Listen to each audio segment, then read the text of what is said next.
Have you heard of this scary thing, railroading? Maybe you've been accused of doing that to your players, or maybe you felt railroaded as a player, or maybe you don't have a clue about it at all. In any case, how about we discuss it? You're watching Lutes and Dice, and I'm your bard, Volkart. Before we get to the topic, I'd like to share some good news with you. I've got my first patron who goes by the name Cyber Puppet. Thank you so much, you sir are making history right here. You can go and check out my Patreon page and help me start a community by becoming a squire or a hedge knight and get nice rewards like making it to the credits of my videos, voting for content, and more as I'll add more tiers. Back to the point. What exactly is railroading? This term has a lot of meanings depending on one's perception of the situation, but more often people tend to use that word when the DM is forcing their story onto them. Let's say he has this very clever plot twist, he thinks, a concealed trap that players crack really fast. But the DM just refuses to let go and tries to throw it into their faces anyway, over and over again. So I'm in no way trying to encourage you to do that, but rather discover more elegant ways to nudge your players in the right direction without them noticing. First of all, you have to always keep in mind that RPGs are not about a DM telling a story. It's about providing tools and environment for everybody around the table to add to a shared story. A DM is a referee, a link to a fantasy world, a looking glass, but the main characters are driven by players, and the decisions are theirs. I'm a big fan of prose, writing, and storytelling, and I like to aim for novel quality in my games.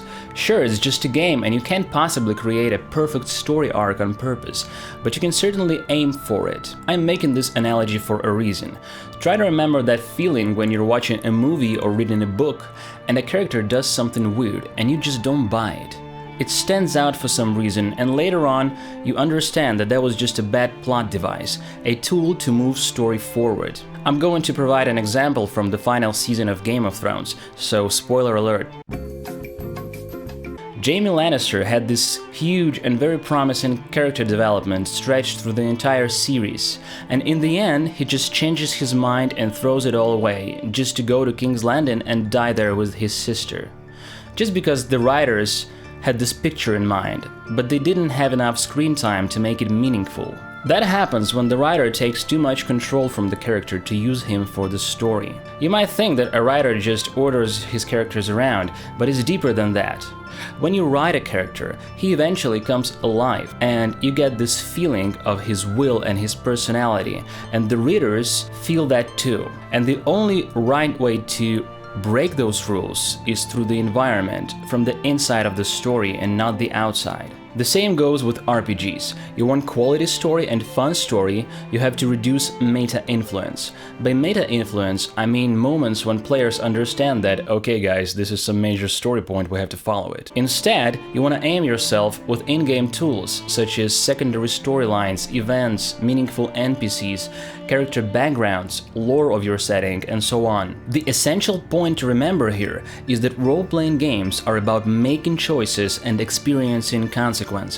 Now let's try and outline some points on how to make your players do what you want. Is it worth it? First and foremost, you want to ask yourself a question. Is this really that crucial for the campaign? Say you offer your players a quest, and they decline it once, twice, and they keep resisting it, because they just don't feel like doing it right now. Now, if you ask yourself why exactly is this so important, and the answer is because there's this super cool dungeon and I just want them to go there, then maybe it's better to save it for later or for another campaign. But if it's really impossible to move a story closer to a climax without this idea of yours, then let's think a little more. Foreshadowing. In literature, foreshadowing is a device that uses subtle hints to indicate future events, often in the form of metaphor. I used to have it a lot in my games, especially when I first started. I based entire puzzles on prophetic dreams and visions and whatnot. But I've come to realize that the players just don't pay enough attention, so I've peeled layers of subtlety one by one until my hints stood out. And not just hints, I've started to plant seeds of future quests all over the place. For For example, my group was on their way to Baldur's Gate, and when they would have gotten there, I needed them to get involved in some criminal drama. But back then, they were still on their way, there were several towns between them and the city, and they were dealing with the main storyline, a completely different quest. But I thought of Baldur's Gate a session ahead, and I robbed them on the road, with a big band of brigands. It was overwhelming. Of course, they wanted their revenge, so they started digging for information, and they've learned the leader's name, and that he was going to Baldur's Gate as well, so now I've got them in my pocket. Now they will go on the side from a main quest and sniff around and meet a mob boss, a rookie assassin, have a couple of dilemmas, all that extra stuff that I've made up. That's the story for another day. So that's just one trick, one of the easiest. You want your players to go somewhere, you rob them, and they will find a poor guy at the edge of the world if they need to. But there are plenty of other methods. I like to weave the next adventure's background into the current adventure. If the players hear, see, or find something that later serves as a part of a premise for a quest, they already feel involved. You can even make it look like it was because of them that the quest exists. Oh, that book you found a week ago? It says there's an apocalypse getting started just around the corner, you should go have a look. But seriously though, it can be a murder weapon with some relation to a mystery in town. They might have saved some random guy from imprisonment that turns out to be the next big bad evil guy, or his minion. It can also be a rumor in a tavern, which they hear a couple of times and it doesn't ring any bells, until later, when they hear of trouble that is clearly connected to that rumor.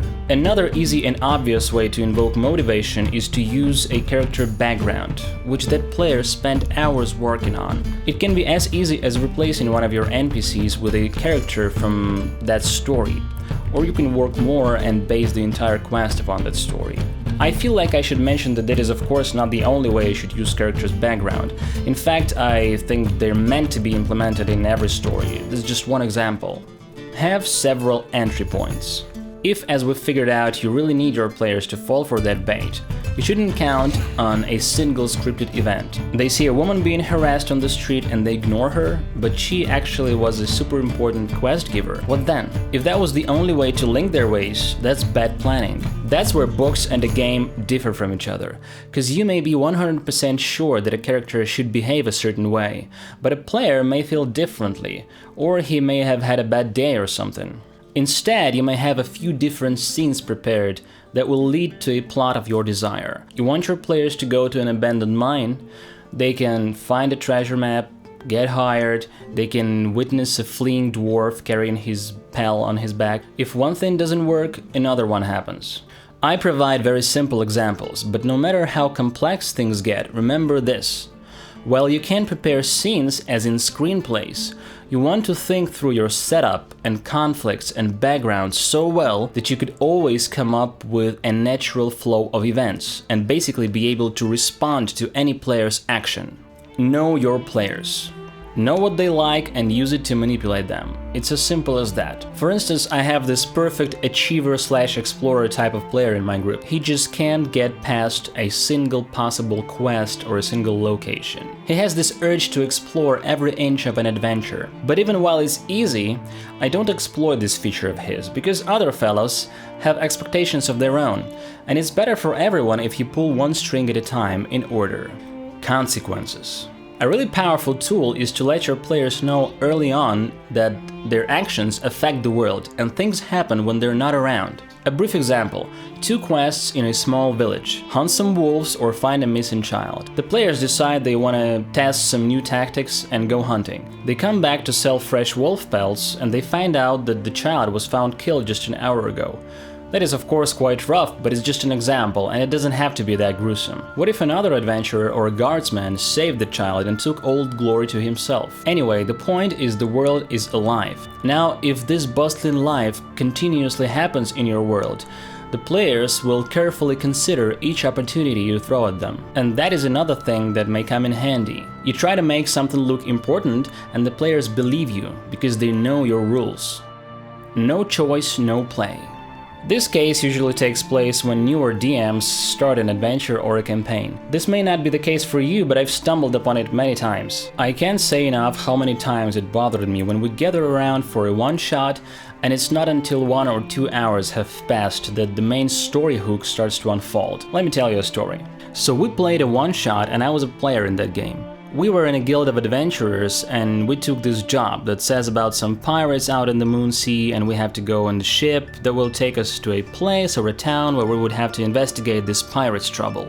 So we talked about it and we shopped for gear, and there was a tabaxi in our group who was terrified of water, so we calmed her down.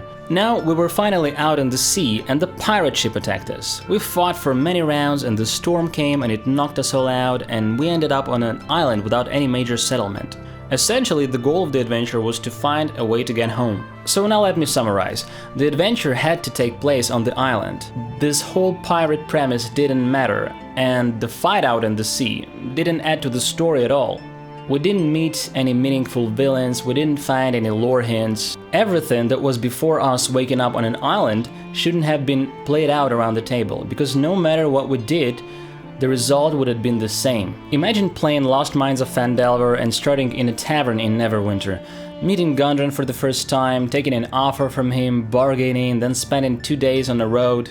That is basically told in a tiny text box, because all of that is not an option, it's a premise. The players don't have a choice to decline Gundren's offer, that's the point of the story, that's why it's just a fact. You have a job, you somehow took it, doesn't matter. And especially if you run a one-shot, you don't want to spend hours leading your players to the actual start of the adventure from some other place.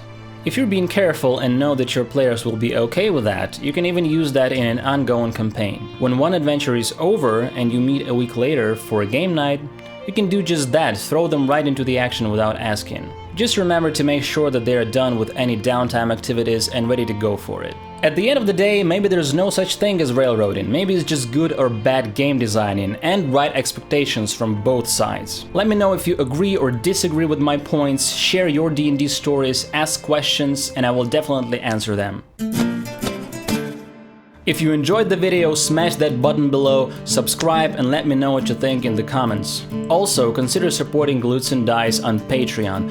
This will help me put even more work and love in the videos and deliver them more frequently. Thank you for watching and see you in the next one.